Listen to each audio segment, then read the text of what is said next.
आज की कहानी है सर्वानंद नामक एक प्रकांड विद्वान की, जो अनेक पंडितों और विद्वानों को शास्त्रार्थ में हरा चुका था। इसलिए उसने अपना नाम सर्वानंद से बदलकर सर्वजीत रख लिया था।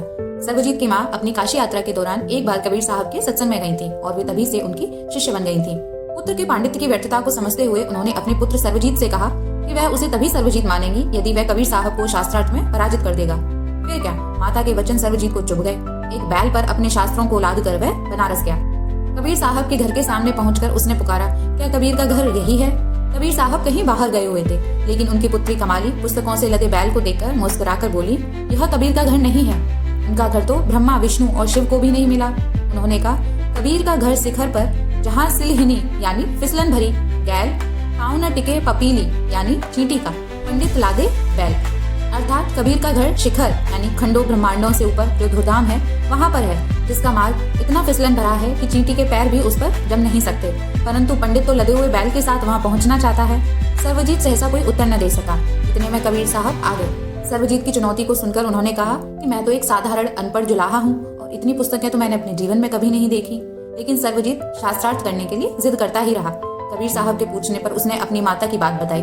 इस पर कबीर साहब ने कहा, भाई मैं जानता हूँ कि शास्त्रार्थ में आपसे नहीं जीत सकता, मैं अपनी हार मानता हूँ। सर्वजीत बोला कि अगर हार मानते हैं तो लिख कर दे दें। कबीर साहब ने कहा, मैं तो लिखना भी नहीं जानता, सिर्फ अपने दस्तखत कर सकता हूँ, आप खुद लिख दें, मैं दस्तखत कर दूंगा। सर्वजीत ने लिखा। सर्वजीत ने कबीर को हरा दिया है और कबीर साहब ने अपने हस्ताक्षर कर दिए। परंतु घर लौटने पर जब सर्वजीत ने कागज अपनी माता को दिखाया तो देखा उसमें लिखा था, कबीर ने सर्वजीत को हरा दिया है। अपने लिखने में हुई गलती को सुधारने के लिए सर्वजीत वापस काशी गया और कबीर साहब से एक नई पर्ची पर दस्तखत करवा कर लौटा। परंतु इस बार भी कागज पर वही लिखा था कि कबीर ने सर्वजीत को हरा दिया है। वह फिर भी बनारस गया, लेकिन इस बार भी लिखा हुआ वही निकला। हैरान हो सर्वजीत अपनी माता से बोला, यह कबीर तो अवश्य ही कोई जादूगर है, वह कुछ कर देता है और मेरा लिखा हुआ बदल जाता है। उसकी माता कबीर साहब की महानता से परिचित ही थी। बोली, बेटा कबीर साहब एक संत हैं, प्रभु के प्रेमी हैं, जादूगर नहीं। उनके सामने मन के दोष एक और हट जाते हैं और सच्चाई प्रकट हो जाती है। उनसे प्रभावित होकर न चाहते हुए भी तुम बार बार वही लिख लेते हो। कबीर साहब को परास्त करने के लिए तुम्हें चाहिए कि यह मालूम करो कि आखिर वे क्या बताते हैं, उनका उपदेश क्या है।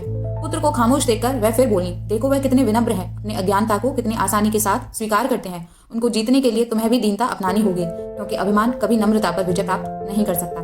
सर्वजीत एक बार फिर कबीर साहब के पास गया, परंतु इस बार उसके साथ पुस्तकों से लदा बैल नहीं था। कबीर साहब की कुछ दिनों की संगति ने उसे बदल दिया था।